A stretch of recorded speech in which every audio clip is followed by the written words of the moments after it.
I'm Charlie Sykes from the Bulwark. You've heard of the leopards eating people's faces party? This is the problem with that. I never thought leopards would eat my face, sobs woman who voted for the leopards eating people's faces party. Isn't that terrible how that happens? Which leads me to the Republican Party and Marjorie Taylor Greene. We all know Marjorie Taylor Greene, who used to muse about Jewish space lasers. On Earth 2.0, a sane political party would have isolated her. They would have left her off in the corner. But in this Republican Party, they embraced Marjorie Taylor Greene. They empowered her. They made her famous. They made her powerful. You might remember her at the State of the Union address. I'll give you a copy. I'll give you a copy of the proposal. That means Congress doesn't vote. Well, I'm glad. You might remember her with former Speaker Kevin McCarthy. I will never leave this woman, McCarthy declared. Well, they're getting Marjorie Taylor Greene good and hard these days. But this is the thing about the leopards eating people's faces party. When she's attacking Democrats and Marxists and socialists and God-hating Democrats, it's one thing. But Marjorie Taylor Greene has spent most of the last week attacking other Republicans. How did it go? Well, she authored a resolution condemning Rashida Tlaib for her comments about Israel and Palestine, but her resolution crashed and burned, and a lot of other Republicans voted against it because, well, it was Marjorie Taylor Greene, and it was kind of a piece of crap. But Greene did not take it well. So what we had was a slap fight via what used to be known as Twitter.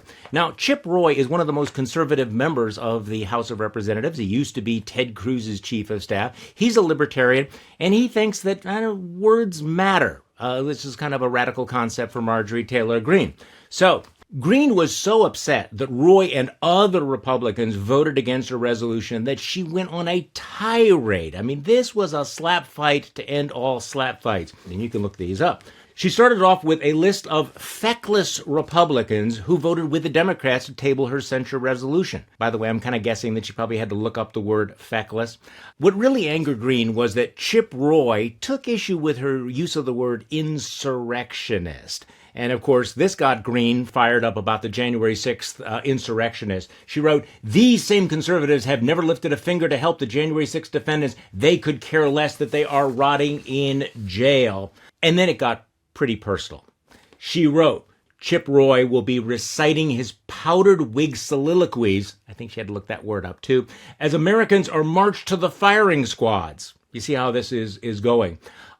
Chip Roy fired back. Keep in mind, these are Republicans on, Republicans. These are Republicans talking about other Republicans. He responded, tell her to go chase so-called Jewish space lasers if she wants to spend time on that sort of thing.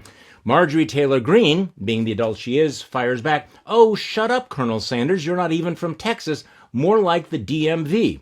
Chip Roy's career exists of working for politicians, working for campaigns for politicians, and being a politician himself." And then we get the peak Marjorie Taylor Greene tweet, or what used to be a tweet. "You voted," she wrote, "to kick me out of the Freedom Caucus, but keep CNN wannabe Ken Buck and," here it is, here's the gold, "and vaping, groping Lauren Boebert, and you voted with the Democrats to protect terrorist Tlaib. You hate Trump, certified Biden's election, and could care less about January 6th defendants being persecuted." You know you're in a strange new world when one of the most dramatic slap fights in Congress is between Marjorie Taylor Greene and Lauren Boebert. But wait, there was more. While Marjorie Taylor Greene was beclowning herself in the House, America's dumbest Senator Tommy Tuberville continued to block promotions in the U.S. military. You've just denied this lady a promotion. You did that. The deputy chairman of NATO, pretty important job. It's a 3-star billet. It's empty. The deputy commanding general of U.S. Army Europe, really important job. Empty.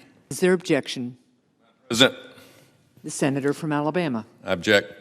Marjorie Taylor Greene weighed in on that as well, writing, "I wish I had 23 Republicans like Tommy Tuberville's in the House tonight who would have censured terrorist lover Rashida Tlaib. Senator Tuberville is a national treasure." Somehow, these people always find themselves. A reminder that you are not the crazy ones. I'm Charlie Sykes. We'll be back next week with more.